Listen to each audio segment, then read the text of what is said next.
Alright guys, these are the tools I use to change the oil. You do not need an electric impact, or any impact for that matter. A Allen wrench or a ratchet will work as long as you have a 5mm Allen socket or a 5mm Allen wrench. A torque wrench is always good to use. The oil drain plug has a torque spec. It's good to torque it because most people do over tighten it. It is 6.5 foot-pounds or 78 inch-pounds on this motorcycle. You will need a flathead to remove some plastic rivets on the fairing as well. The oil drain plug is a 17mm socket or wrench, and that's all the tools we need for this. It's a very easy job. Stay tuned. Alright guys, today we're going to do an oil change, and I mean we. The oil we're going to be using here today is Rotella T6. This is a 5W40. This also comes in 15W40. Right here it is a JASO MA approved, MA2. That means it is okay to be used in motorcycles with a wet clutch system. Without that approval, you will slip at the transmission. One more thing to get into would be about the filters. This is a Wix filter. Certain filters, like the K&N, are not allowed to be ran on tracks. So be aware of that. Look up track rules. And it's the biggest reason we're doing an oil change today. I have a K&N filter, and I want this bike to be track ready here come spring.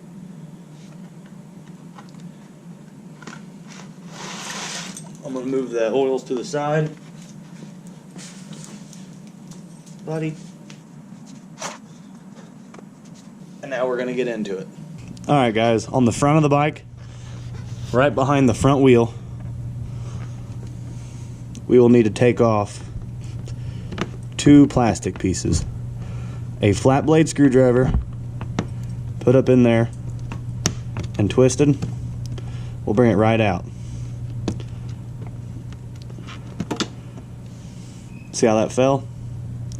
The other one is directly underneath the motorcycle, right in front.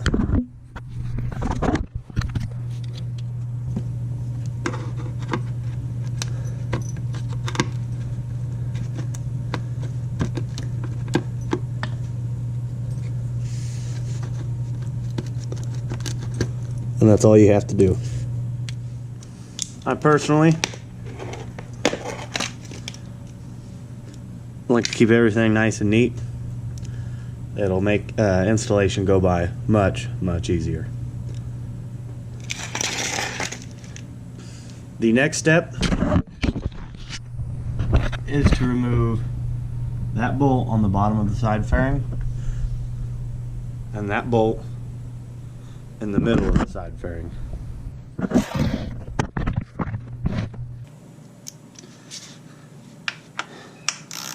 These bolts are 5mm.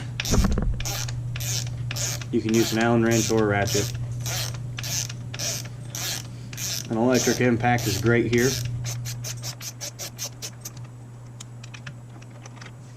Take this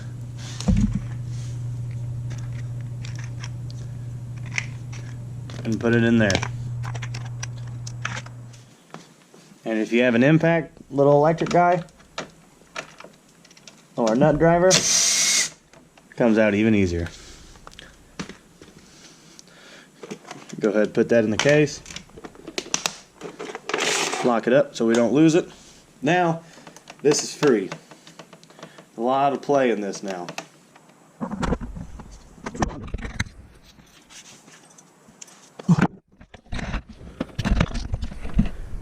You can see the K&N oil filter. You can also see where the drain plug is.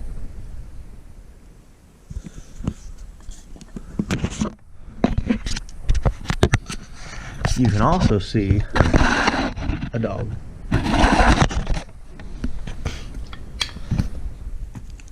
He's my little mechanic buddy. For this step, you'll want to grab your 17mm wrench or socket.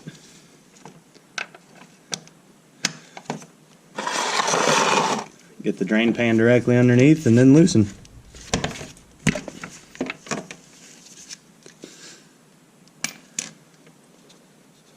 I would much rather get gloves dirty than the inside of a socket.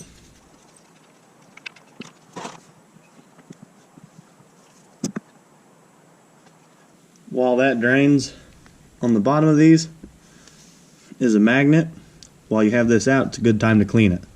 You're also supposed to replace the crush washer every single time, so you know.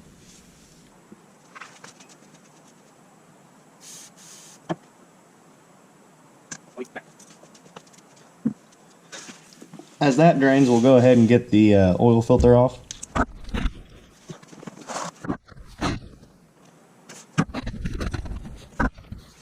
I always try to come in here by hand first. Yep. We got this one to spin. The one good thing about the K&N filters is they do have a nut on them.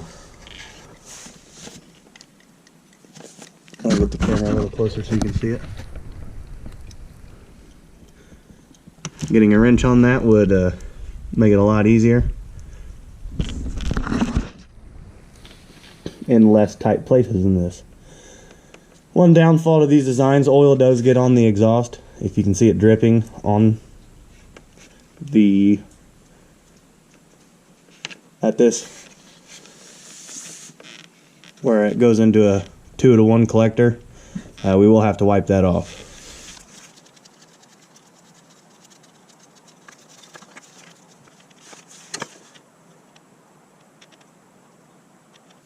I would let the motorcycle drain until drops are very infrequent. As you can see, we both have there's streams on both of them currently. So I would let this sit here for a little bit of time. In the meantime, I will have to get a rag and clean up where it is dripping down the side of the block to the oil pan right now. We don't want to leave any oil residue on the engine. I am now going to reinstall the oil pan drain plug.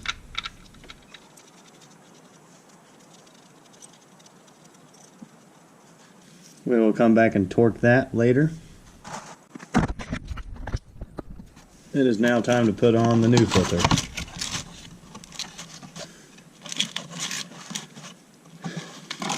One good thing you could say is it's nice, bright, and white. You can see if you have any oil leaks. One thing would be to lightly coat the seal and to fill the oil filter up at least halfway with new oil.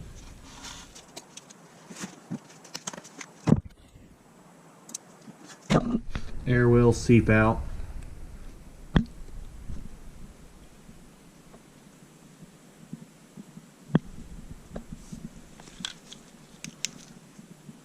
As you can see, we're roughly halfway full.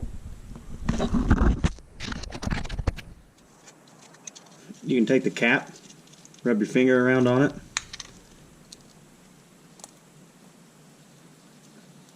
Coat the seal. Now, make sure you can get a good grip on the oil filter. These do have a certain torque spec, but firmly grasp it is how we're going to put this on today. It does not have a wrench or a place to put a socket on it.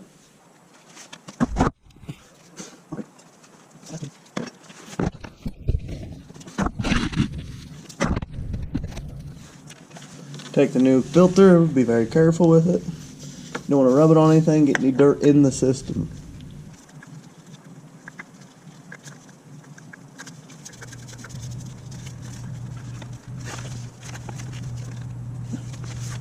And that's going to do it for the oil filter. Now, while we still have this panel loose, we're going to need to clean the exhaust. A can of brake clean is one of the best ways to make sure that there's no oil residue left. You do not want your bike to smell like it's on fire or catch fire. So that is how we're going to clean it. Take the brake clean, spray it on a rag, get back up in there.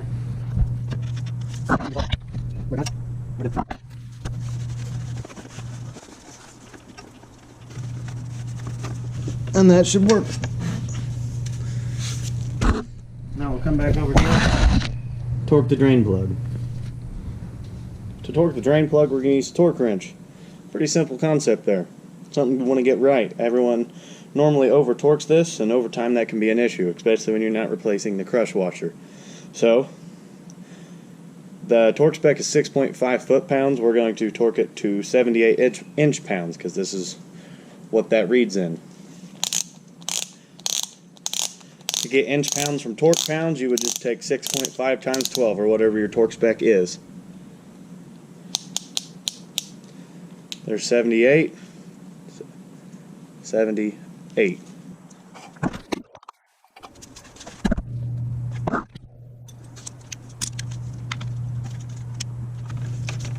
That's all she wrote. Now we're ready to fill and check for leaks. Right here, this is the fill cap. To unscrew it, you apply intense pressure and have your dog help. Alright, you get channel locks. Alright, back to square one. To open this, you put channel locks on it. Much easier. When the supervisor's watching, make sure you do it properly.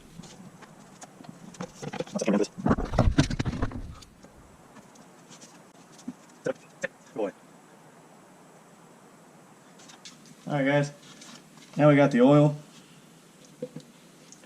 We changed the filter, so this is 2.6 quarts. We are going to add in roughly, slightly less in the beginning. This is a 1 gallon jug.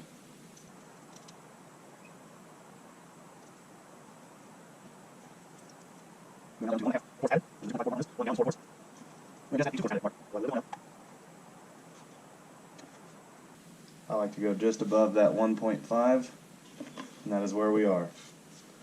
I'm going to let that funnel sit in there for just a second. We've already got a dirty rag, and we don't want a dirty garage shop floor. When we pull it out, there will be some dripping, but it won't drip on the floor. Here's a good note. Let me get the flash. Okay. There is an O-ring on this.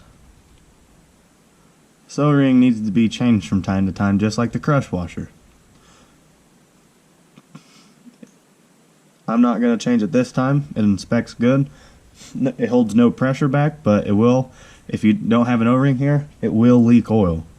To properly read the oil level, we are going to have the bike on a flat level surface, which this is, and then we will need to lift the bike up so it is straight up on both wheels, not leaning on a kickstand. Right here you can see that we are at a good level. We're right half, which is where we should be. Now I need to start the bike, let it run for about 30 seconds, and shut it off.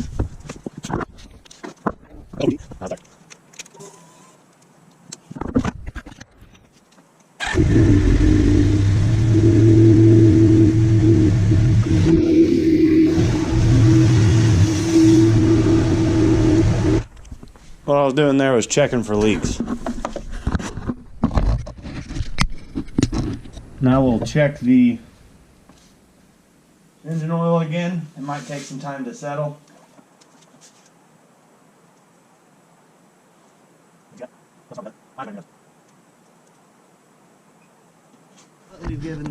Now that we've given the oil long enough to settle, you can see it's not at the right spot, so we're going to have to add some oil. We're just slightly over half. Now we are going to reinstall the side fairing that we took off. I would start with the highest bolt first. Not a lot of torque goes on these.